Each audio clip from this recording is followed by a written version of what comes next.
नमस्कृत्य नरं चैव नरोत्तमं देवी सरस्वती व्यासं ततो जयमुदीरयत् नष्टप्रायेषु अभद्रेषु नित्यं भागवत सेवया भगवती उत्तमश्लोके भक्ति भवति नैष्टिकी कृष्णाय वासुदेवाय देवकी नंदनाय च नन्दगोपकुमाराय गोविन्दाय नमो नमः। मूकं करोति वाचालं पङ्गुलङ्घते गिरि यत्कृपातमहं वन्दे परमानन्दं माधवम्। श्रीमद्भागवत महापुराण चतुर्स्कंद अध्याय 29। पुरंजनोपाख्यान का तात्पर्य। राजा प्राचीन बहिर ने कहा, भगवान, मेरी समझ में आपके वचनों का अभिप्राय पूरा नहीं आ रहा। विवेकी पुरुष ही इनका तात्पर्य समझ सकते हैं। हम कर्म मोहित जीव नहीं हैं।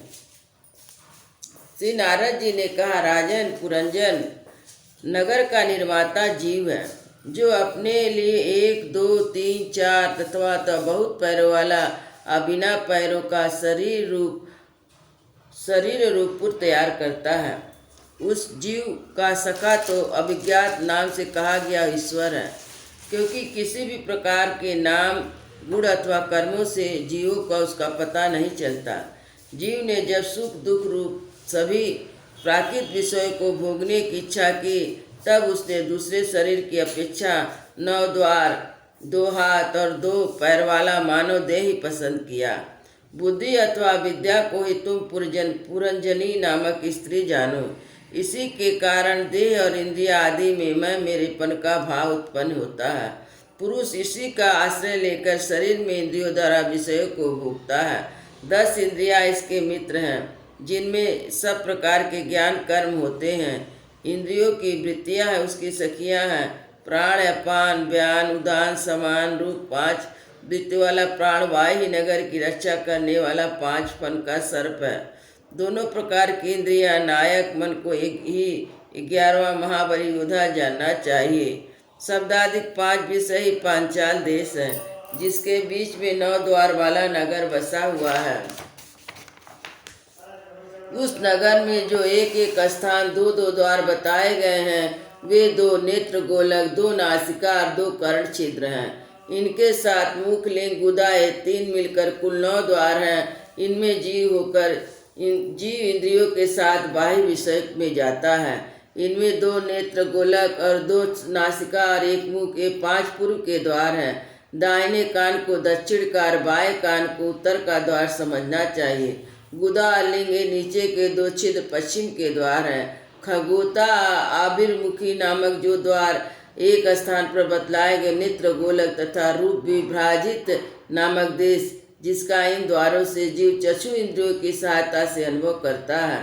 पहले चतुर्द्रियों को पहले द्युतिमान नामक सखा कहा गया है। दोनों नासिका ही नलिनी और नालिनी नाम के द्वार हैं, और नासिका का विषय गंध सौरभ देश है। घड़ेन्द्रिया अवधूत नामक मित्र है। मुख नामक द्वार है, इसमें रहने वाला वाग इंद्रिय विपण और रसेंद्रिया रसविक नामक मित्र है। बाड़ी का व्यापार, आपणन, तरह तरह का अन्न, बहुधन और दाहिना कान पीतुहन और बायां कान देहु कहा गया है। कर्म कांड रूप प्रवृत्ति मार्ग का शास्त्र, उपासना कांड रूप निर्वृत्ति मार्ग का शास्त्र क्रमशः दक्षिण और उत्तर पांचाल देश है। इस श्रवण इंद्रिया रूप शुद्धर की सहायता से सुनकर जीव क्रमशः प्रत्यान और देवान मार्गों में जाता है। लिंग यासुरी नामक पश्चिमी द्वार है। स्त्री प्रसंग नाम का ग्रामक नाम का देश है, और लिंग में रहने वाला उपसंध्या दुर्मद नामक मित्र है। गुदा निवृत्ति नामक पश्चिमी द्वार है। नरक वैशस नामक देश है, और गुदा में स्थित पाइंद्रिया लुब्धक नामक मित्र है। इसके बाद 2 पुरुष अंधे बताए गए, उनका रहस्य भी सुनो। वे हाथ और पांव हैं। इन्हीं की सहायता से जीव क्रमशः सब काम करता और जहाँ जहाँ जाता है।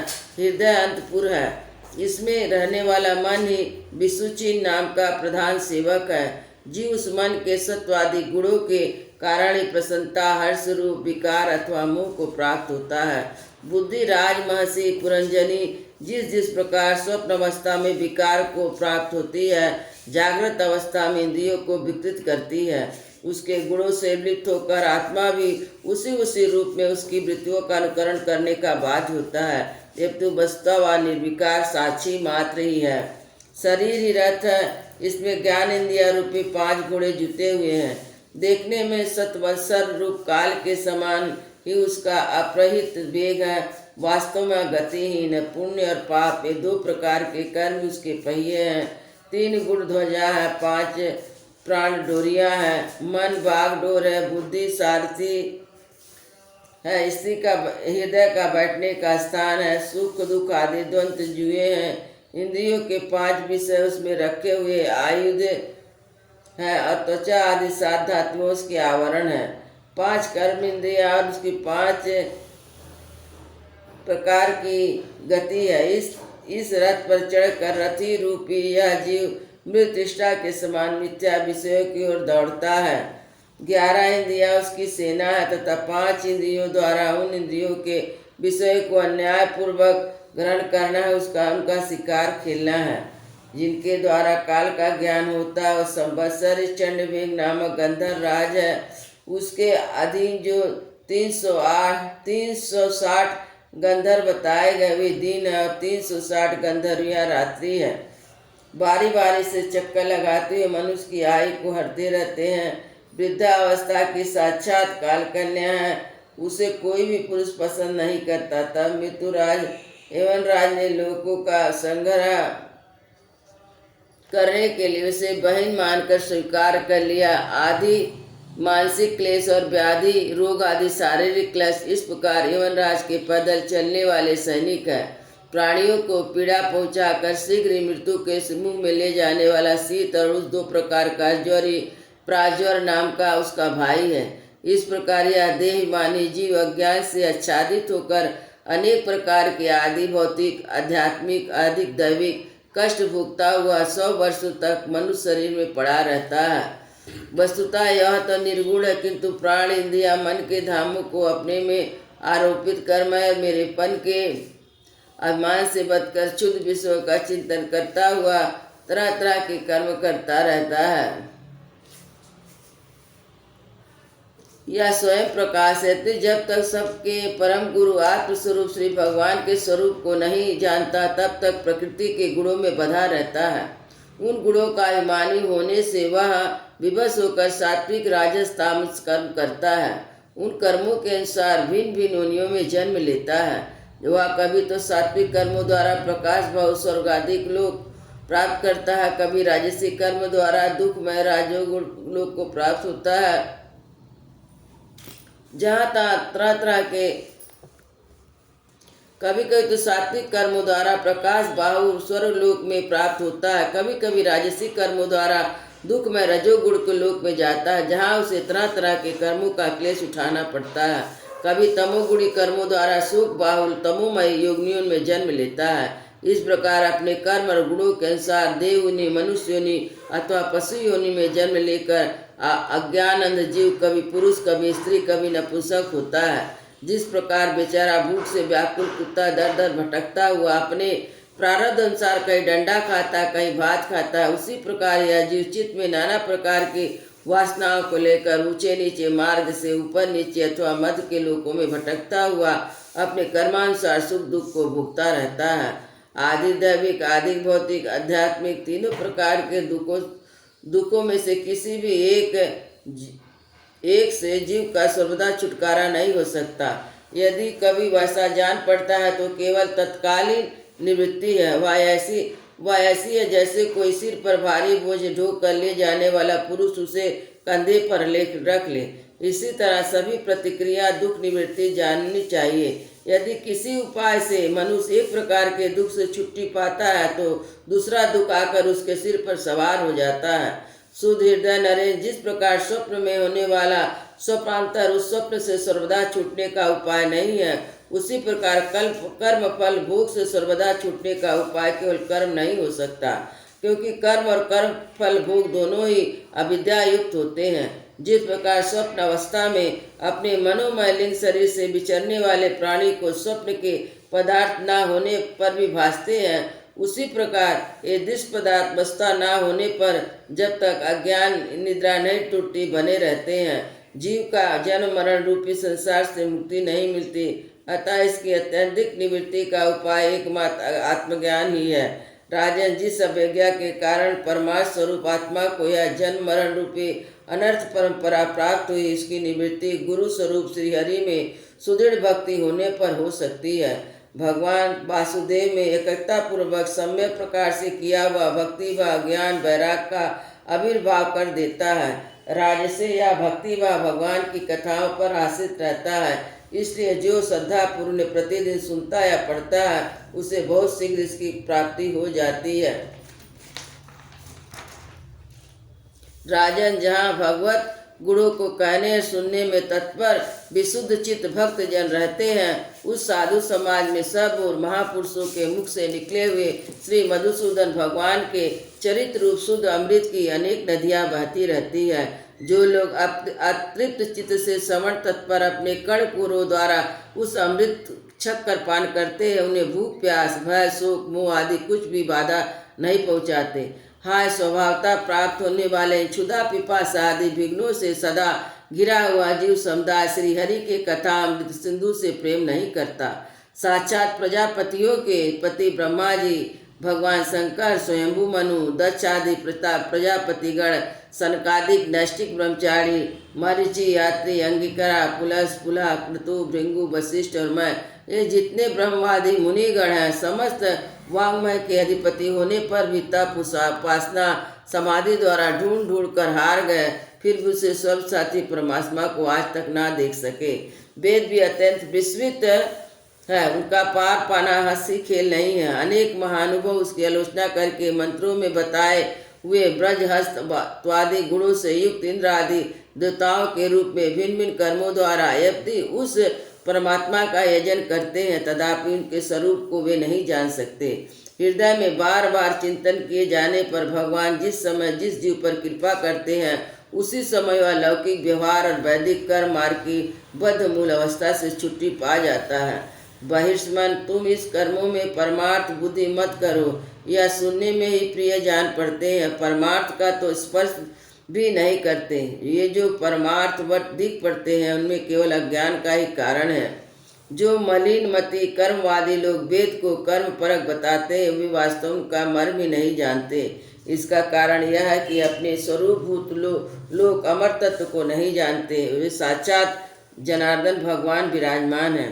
पूर्व की ओर अग्र वाले भाग कुशाओं से संपूर्ण भूमंडल को आच्छादित करके अनेक पशुओं का वध करने से तुम बड़े कर्माभिमानी उद्धत हो गए हो, किंतु वास्तव में तुम्हें कर्म या उपासना किसी भी रहस्य का पता नहीं है। वास्तव में कर्म तो वही है जिससे श्री हरि को प्रसन्न किया जा सके, विद्या भी वही है जिससे भगवान के चित्त लगे। श्री हरि संपूर्ण देहधारियों के आत्मा नियामक स्वतंत्र कारण है, अतः उनके चरण तल ही मनुष्य के एकमात्र आश्रय हैं। उन्हीं से संसार में उनका कल्याण हो सकता है। जिससे किसी को अणुमात्र भी भय नहीं होता, वही उसका प्रियतम आत्मा है। ऐसा जो पुरुष जानता है वही ज्ञानी है, और जो अज्ञानी वह गुरु और साक्षात श्री हरि है। नारद जी कहते हैं, पुरुष श्रेष्ठ, यहाँ तक जो कुछ कहा गया उससे तुम्हारे प्रश्नों का उत्तर हो गया।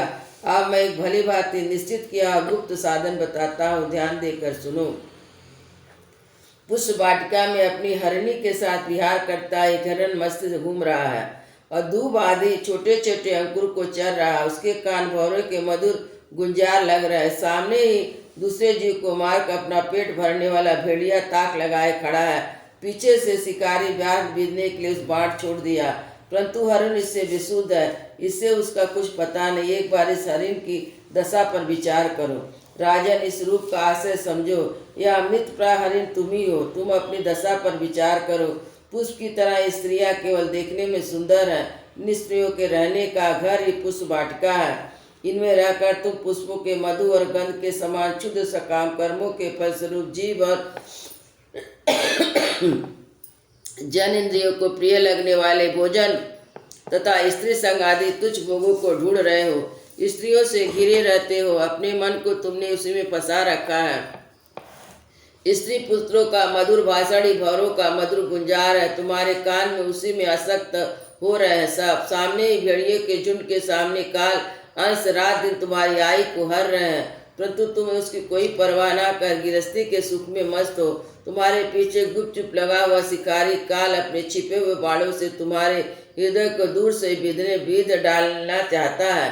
इस प्रकार अपने को मृग की स्थिति में देखकर तुम अपने चित्त को हृदय के भीतर निरुद्ध करो और नदी की भांति प्रभावित होने वाले श्रवण इंद्रियों की भाववृत्ति को चित्त को स्थापित करो।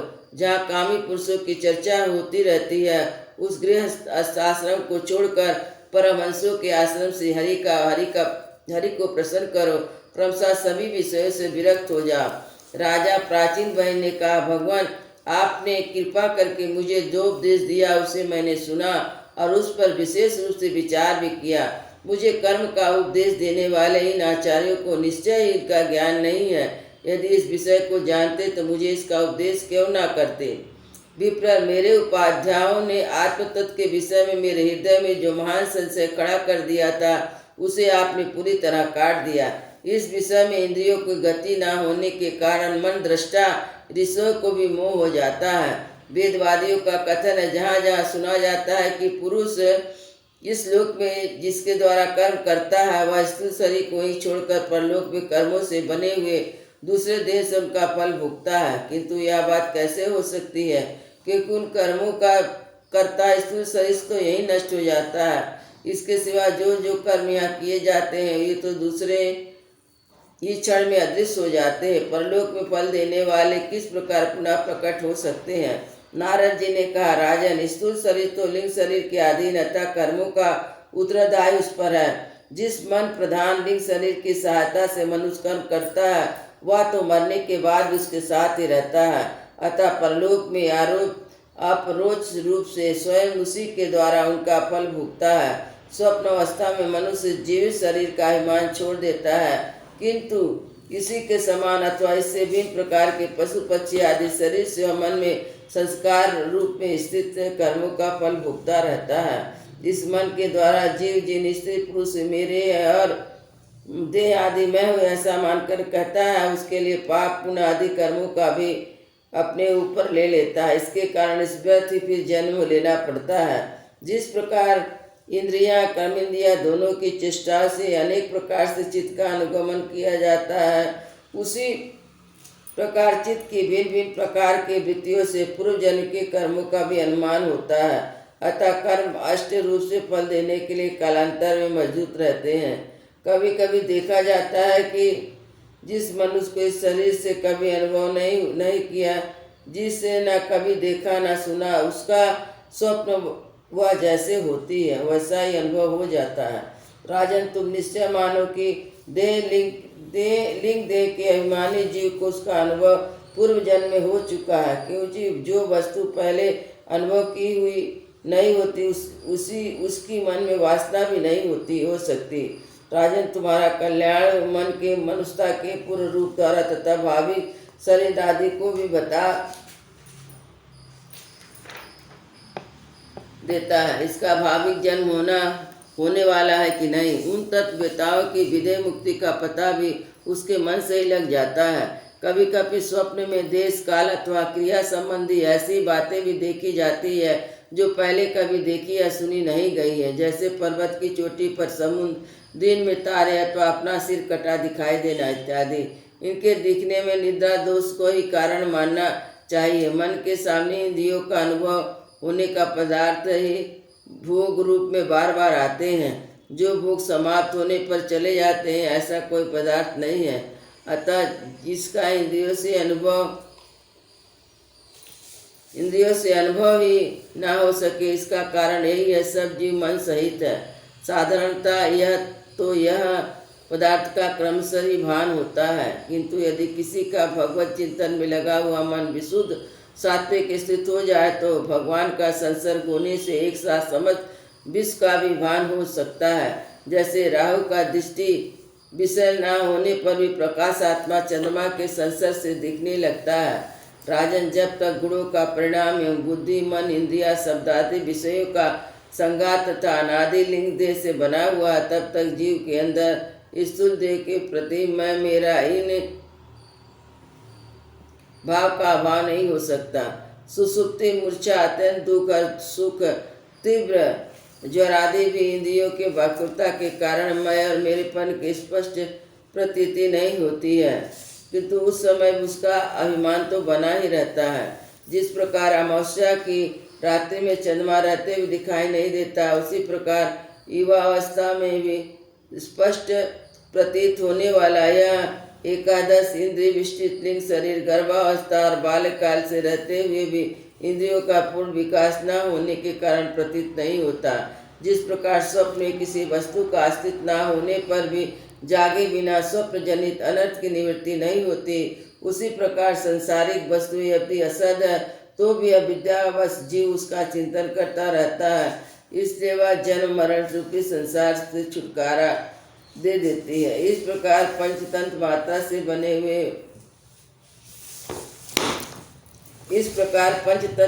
से बने हुए तथा 16 तत्वों के रूप में विकसित या त्रिगुणमय संघाती लिंग शरीर है। यही चेतना शक्ति से युक्त होकर जीव कहा जाता है। इसी के द्वारा पुरुष भिन्न भिन्न देहों को ग्रहण करता त्यागता है। इसी से हर सुख, भय, दुख और सुख का अनुभव होता है। जिस प्रकार जोग जब तक दूसरे तृण को नहीं पकड़ लेती तब तक पहले को नहीं छोड़ती, उसी प्रकार जीव मरण काल उपस्थित होने पर जब तक देह रंभक कर्मों की प्राप्ति होने पर दूसरा शरीर प्राप्त नहीं कर लेता तब तक पहले के शरीर के अभिमान को नहीं छोड़ता। राजन या मन प्रधान लिंग शरीर जीव के जन्म आदि का कारण है। जीव जब तक इंद्र जनित भोगों का चिंतन करते हुए बार बार उन्हीं के लिए कर्म करता है, तब तक कर्मों के होते रहने से अविद्यावश देह आदि कर्मों में बच जाता है। अतः उस कर बंधन से छुटकारा पाने के लिए संपूर्ण विश्व में भगवत रूप देखते हुए सब प्रकार श्री हरि का भजन करो। उन्होंने इस विश्व की उत्पत्ति और स्थिति होती तथा उन्हीं में लय होता है। मैत्रेय जी कहते हैं, विदुर जी, भक्त श्रेष्ठ नारद जी ने राजा प्राचीन ब्रह्म को जीव और ईश्वर के स्वरूप का अधिक दर्शन कराया, फिर उनसे विदा लेकर सिद्ध लोक को चले गए। जब राजर्षि प्राचीन भाई ने प्रजा पालन का भार अपने पुत्रों को सौंपकर तपस्या करने के लिए कपिल आश्रम को चले गए, वहाँ उन वीरवर समस्त विषयों की आसक्ति छोड़कर एकाग्र मन से भक्ति पूर्वक श्री हरि के चरणों कमल का चिंतन करते हुए सारूप्य पद प्राप्त किया। निष्पाप विदुर जी, देवर्षि नारद के परोक्ष रूप से कहे हुए इस आत्मज्ञान को जो पुरुष सुनेगा या सुनाएगा वह शीघ्र बंधन से छूट जाएगा। देवर्षि नारद के मुख से निकला हुआ आत्मज्ञान भगवान मुकुंद के यह संबंध को होने के कारण त्रिलोक को प्रवृत्त करने वाला, अंतकरण का शोधक और परम पद को प्रकाशित करने वाला है। जो पुरुष इसकी कथा सुनेगा और समस्त बंधन से मुक्त हो जाएगा, फिर उसे संसार चक्र में नहीं भटकना पड़ेगा। हे विदुर जी, गृहस्थ आश्रमी पुरंजन के रूप को परोक्ष में कहा गया अद्भुत आत्मज्ञान मैंने गुरु जी की कृपा से प्राप्त किया था। इसका तात्पर्य समझ लेने से बुद्ध युक्त जीव देवाभिमानी निर्वृत्त हो जाता है। उसका परलोक में जीव किस प्रकार कर्मों का फल भोगता है, यह संसार